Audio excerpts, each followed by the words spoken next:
Part 1. When I left the hospital, I found my bags on the porch and my daughter-in-law smiling beside the locked front door. For a moment, I thought I was confused. The nurse had warned me that the anesthesia might make the world feel slightly tilted for a few days. My chest still ached where the doctors had worked. My legs felt weak beneath me. My hospital bracelet was still wrapped around my wrist, the plastic edge pressing against skin that looked thinner than I remembered. So when Michael pulled into my driveway and I saw 3 of my suitcases lined up on the front porch, I blinked hard and waited for the scene to correct itself. It did not. My blue suitcase was there.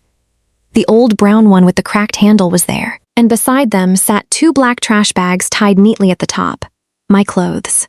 My life. Packed and waiting outside the house I had lived in for 41 years. I'm glad to have you here. Follow my story until the end and comment the city you're watching from so I can see how far my story has reached. My name is Helen Parker. I am 72 years old, and until that Thursday afternoon, I believed there were certain lines family would never cross.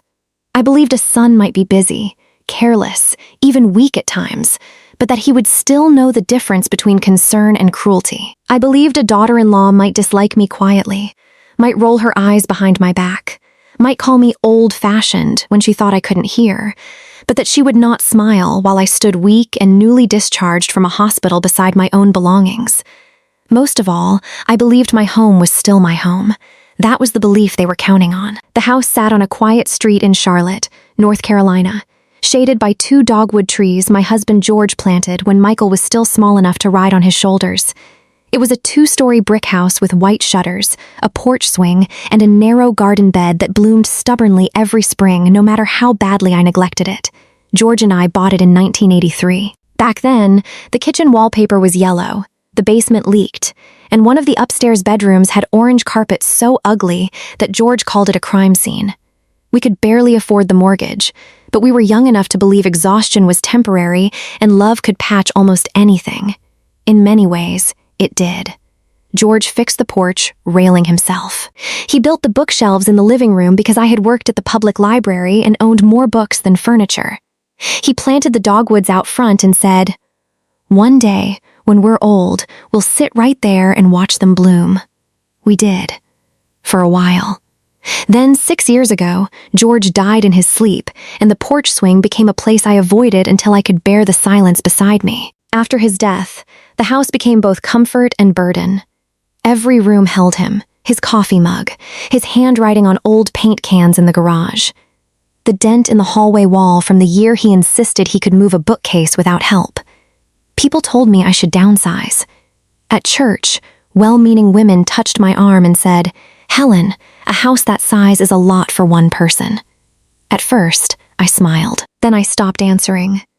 Because they did not understand that a house is not always square footage. Sometimes it is the last living witness to a marriage. Michael understood that once. My only son grew up in that house. He learned to ride his bike in the driveway. He broke his wrist falling from the oak tree in the backyard. He brought home his first girlfriend through that front door, then his wife years later. Natalie. She had been polished from the beginning. Perfect hair, soft voice, white sweaters that never seemed to stain. She always looked like she had just stepped out of a catalog for expensive calm. When Michael introduced us, she hugged me with just enough warmth to be polite. "I've heard so much about you, Mrs. Parker," she said. "Please, call me Helen," she smiled. But she kept calling me Mrs. Parker for nearly a year. I told myself she was respectful. George told me she was careful. There is a difference, but I did not want to see it then. Natalie never said anything openly cruel in the beginning. That was not her way. Her talent was suggestion. A small comment here. A gentle concern there. After George died, her tone changed. Not sharply. Softly. That made it more dangerous. "Helen, are you sure you should still be climbing those stairs?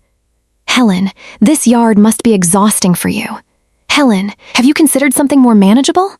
Always concern. Always spoken while standing in my kitchen, touching my countertops, looking around as if she were already deciding what should stay and what should go. Michael would stand beside her and say, "Mom, Natalie's just trying to help." I heard that sentence so many times that it began to sound like a hymn in a church I did not attend. Trying to help. That was what he said when Natalie suggested I stop hosting Thanksgiving. Trying to help. That was what he said when she told me driving at night was probably not wise anymore, though my eye doctor had never said such a thing. Trying to help. That was what he said when she began opening my mail whenever she visited, sorting envelopes into piles as if I had asked her to. I pushed back sometimes, not strongly enough. I was tired, and after George died, conflict felt like lifting something too heavy. It was easier to let small things pass. Small things are how people make room for larger ones. The hospital stay began on a Monday morning. I had been making toast when a strange pressure settled in my chest. Not pain exactly, more like a heavy hand pressing from the inside. I sat down at the kitchen table and tried to breathe through it. That was foolish. Older women are trained by life to wait and see. Wait and see if the pain passes. Wait and see if the child calls back. Wait and see if the insult was meant the way it sounded. Wait and see if asking for help will make you a burden. After 10 minutes, the pressure moved into my left shoulder. I called 911. The paramedics were kind. One of them, a young man named Eli, kept calling me ma'am and asking about my husband until I told him George had passed. Then his voice softened. At the hospital, everything became bright and quick. Monitors. Questions. Cold gel on my chest. A doctor with tired eyes explaining that I had not had a major heart attack, thank God, but there was a blockage that needed attention. They performed a procedure the next morning. Michael arrived that afternoon. He looked frightened when he saw me in the hospital bed, and for one brief moment, I saw my little boy again. The one who used to crawl into my lap during thunderstorms. He took my hand and said, "Mom, you scared me." I squeezed his fingers. I scared myself. Then Natalie appeared in the doorway with a bouquet of white tulips. White tulips. So clean, so controlled, so her. "Helen," she said, crossing the room. "You poor thing." She kissed the air near my cheek and placed the flowers on the windowsill. For the first few minutes, she played the part beautifully. She asked the nurse questions. She adjusted my blanket. She told Michael to get coffee because he looked pale. Then, when he stepped out, she sat beside my bed. "You gave us quite a scare," she said. "I didn't plan it." She smiled lightly. No one ever does. She looked around the hospital room, then leaned closer. "Listen, while you're here, don't worry about the house." "The house? Michael and I can handle things." "There isn't much to handle." "Helen," she said gently, "you just had a cardiac procedure. You don't need to be thinking about locks and bills and that old garage door." The way she said old made something in me tighten. "It's my garage door." "Of course." But her eyes had already moved past me. "Where do you keep the spare key now?" Michael couldn't remember. "In the ceramic pot by the back steps," I said. The answer came automatically. Too automatically. "And the garage code?" "Natalie, why do you need that?" She placed her hand over mine. "To make sure everything is safe before you come home." It sounded reasonable. I was tired. The machines beside me beeped softly. My chest hurt. My throat was dry. I did not have the strength to turn concern into confrontation. So I told her. The garage code. The spare key. The name of the company that serviced the furnace. Where I kept the insurance folder. Where George's toolbox was in case Michael needed it. Natalie smiled and patted my hand. "Good. You just rest." When Michael came back with coffee, she was looking out the window. I remember that clearly. Her hands were folded in front of her, and she looked peaceful. Too peaceful. I stayed in the hospital 3 nights. Michael visited each evening, but never for long. He said work was busy, traffic was bad, Natalie was handling calls, the kids had activities, life was complicated. Life is always complicated when someone does not want to explain the simple part. Natalie visited only once more. She brought a cardigan, my reading glasses, and a small bag of toiletries from home. She had been in my bedroom, in my bathroom, in the drawers where I kept things folded the way I liked them. I told myself not to be sensitive. When she handed me the cardigan, she said, "I packed a few things for you." "For the hospital?" "For now." I was too tired to ask what that meant. On Thursday morning, the doctor cleared me to go home. A nurse reviewed discharge instructions. No heavy lifting. No stairs unless necessary for a few days. New medication. Follow-up appointment in 2 weeks. You'll need someone with you for at least 24 hours, she said. My son is taking me home, she smiled. That's good. I believed it was.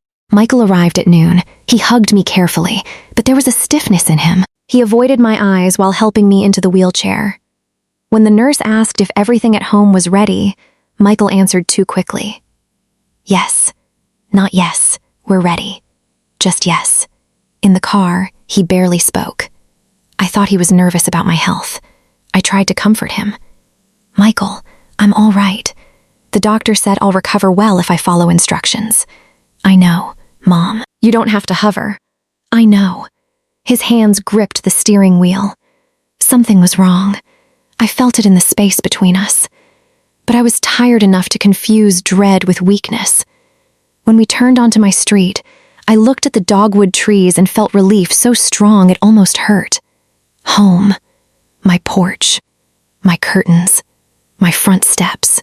The place George had left me. The place where I could heal without being watched, managed, or moved. Then I saw the suitcases. Michael pulled into the driveway but did not turn off the engine. I stared through the windshield. Michael, I said slowly, why are my bags outside? He did not answer. The front door opened. Natalie stepped out. She wore a cream cardigan, dark jeans, and soft leather flats. Her hair was smooth, her makeup perfect. She looked less like a woman caught doing something cruel and more like someone greeting guests at a brunch. She walked down the porch steps and stood beside my suitcases. Then she smiled. Not broadly, just enough. I opened the car door before Michael could stop me. The cold air hit my face. My legs trembled when I stood. I had to hold the car door for balance. Helen, Natalie said, her voice light and calm. Please don't upset yourself. I looked at my bags. What is this? We moved your things out. For a moment, I honestly did not understand the sentence. Moved my things out. Out of where? Out of my bedroom? Out of the guest room? Out of the way? Then I saw the front door. The lock was new. Bright brass. Wrong. My hand went to the hospital bracelet on my wrist. Natalie, I said, why is there a new lock on my door? She glanced at Michael. He looked down. That hurt more than if she had laughed. Natalie folded her hands. Helen, we had to make a decision. This house is too much for you now. I looked at my son. Michael? He rubbed the back of his neck, the same way he did as a teenager when he had broken something and hoped I would not ask too many questions. Mom, just hear us out. Hear what out? Natalie stepped closer. We found a short-term recovery apartment for you. No stairs, meals available, emergency pull cords. It's safer. After what happened, we all agreed. We? My voice was not loud, but it cut through the air. Natalie paused. Your family. I looked at Michael again. He still would not meet my eyes. My family put my bags on the porch while I was in the hospital? Natalie's expression tightened for the first time. You're making it sound ugly. It is ugly. Her smile disappeared, only for a second. Then it returned, smaller and colder. Helen, this emotional reaction is exactly why we had to act quickly. There it was. Not concern. Control.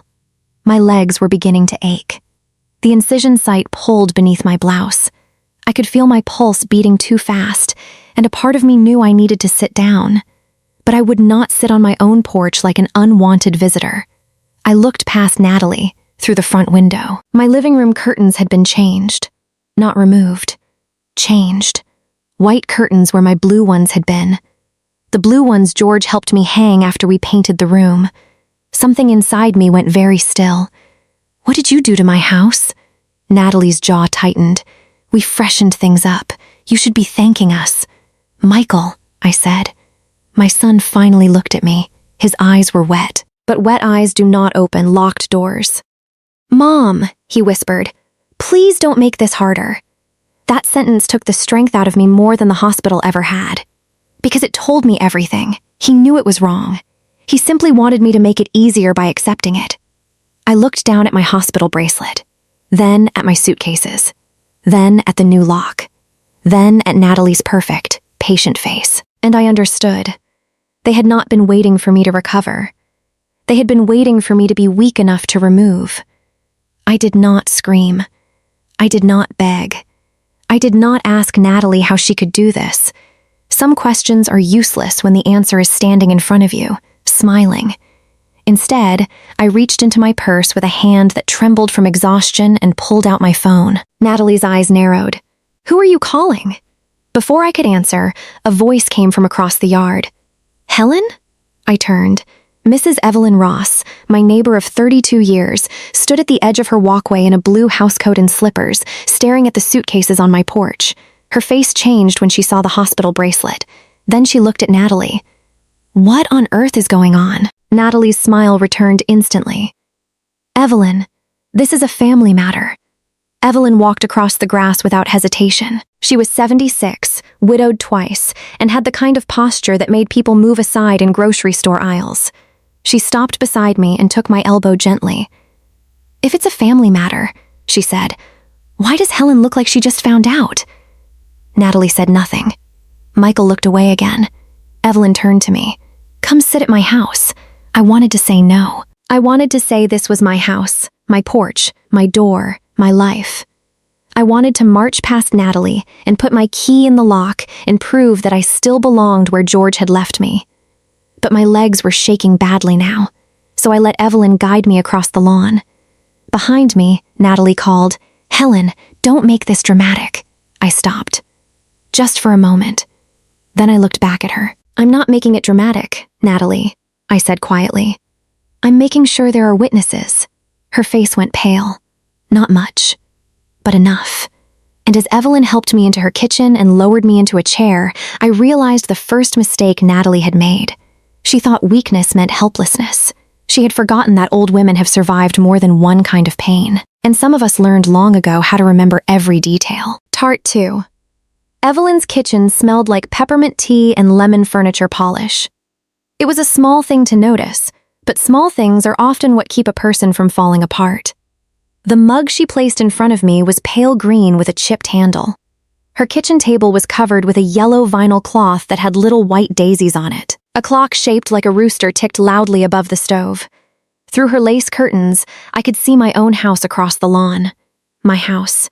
My suitcases were still on the porch. Natalie was standing near them, arms crossed, speaking to Michael. I could not hear her through the window, but I knew the rhythm of her body by then. Tight shoulders, lifted chin, one hand moving sharply through the air. She was explaining. Natalie was always explaining. The problem was never what she had done. The problem was that others had failed to understand how necessary it was. Evelyn placed a hand on my shoulder. "Drink, Helen." I looked down at the tea. "I should go back." "No, you should sit. It's my house. I know. My name is on the deed. I know that too." I looked up at her. Evelyn's face was not soft, exactly. She had never been a soft woman. She had raised 4 children, buried 2 husbands, survived breast cancer, and once chased a man off our street with a garden shovel because he had been stealing packages from porches. But her eyes were kind. That almost undid me. I wrapped both hands around the mug. The warmth steadied my fingers. "I was discharged less than an hour ago," I said. "I can see the bracelet. They put my bags outside. I can see that too." I gave her the garage code. Evelyn pulled out the chair across from me and sat down slowly. "When?" "At the hospital. She said she wanted to make sure everything was safe before I came home." Evelyn's mouth tightened. "She used your weakness." The words were plain, not dressed up, not softened. I did not know how much I needed that until she said it. In the hospital, everything had felt foggy. Pain medicine, monitors, nurses coming in and out, Michael looking worried, Natalie looking useful. I had accepted help because I was tired, because I was scared, because I had just been told my heart had needed repair, and people do not expect to be robbed while wearing a hospital gown. That was the part I kept returning to. Not the lock, not the bags, the timing. They waited until I was lying in a hospital bed, answering questions through dry lips, too exhausted to wonder why Natalie suddenly cared so much about the garage code. I looked across the lawn again. Natalie had disappeared inside my house. The new lock flashed when the door closed behind her. A bright brass insult. Michael remained on the porch for a moment, standing beside my suitcases as if he did not know whether he was allowed to touch them. Then he picked up one of the black trash bags and moved it closer to the door. Even then, he was tidying the damage instead of undoing it. My son had always hated conflict. When he was a boy, if George and I argued about money, Michael would creep into the kitchen and ask if anyone wanted dessert. If two friends fought at school, he would invite both of them over and pretend nothing had happened. At first, I thought that made him gentle. Maybe it did. But gentleness without courage can become another form of cruelty. I watched him through Evelyn's window, and for the first time, I understood that Michael's silence had not begun that day. It had been growing for years. After George died, Michael came over almost every weekend for the first 2 months. He changed light bulbs, cleaned gutters, checked the smoke detectors. Then Natalie started coming too, and the visits became different. She would stand in my living room, looking at the shelves George built, and say, "This is beautiful, but it collects so much dust." She would touch the old banister and say, "These stairs make me nervous for you." She once opened my pantry and rearranged the cans while saying, "I'm not judging. I just like systems." Michael would laugh. "She organizes everything, Mom. You know how she is." I knew how she was. I simply did not know what it meant yet. Evelyn followed my gaze. "Do you want me to call someone?" I looked at the phone on her wall. A real phone, beige plastic, mounted beside the refrigerator. Evelyn still kept it in case cell towers decide to act foolish, as she liked to say. I had my cell phone in my purse. My first thought was to call Michael. That embarrassed me. Even after what he had done, some part of me still wanted my son to come over, kneel beside my chair, and say, "Mom, this went too far. I'm taking you home." A mother's hope is not intelligent. It is stubborn. I unlocked my phone. There were no missed calls from Michael, no messages. I stared at the empty screen. Evelyn saw. "He knows where you are." I nodded. "He let me walk away." "No," she said. "He let you be pushed." The words settled between us. I took a sip of tea. It tasted too sweet, but I drank it anyway. What should I do? Evelyn did not answer immediately. That was one of the reasons I trusted her. People who answer too quickly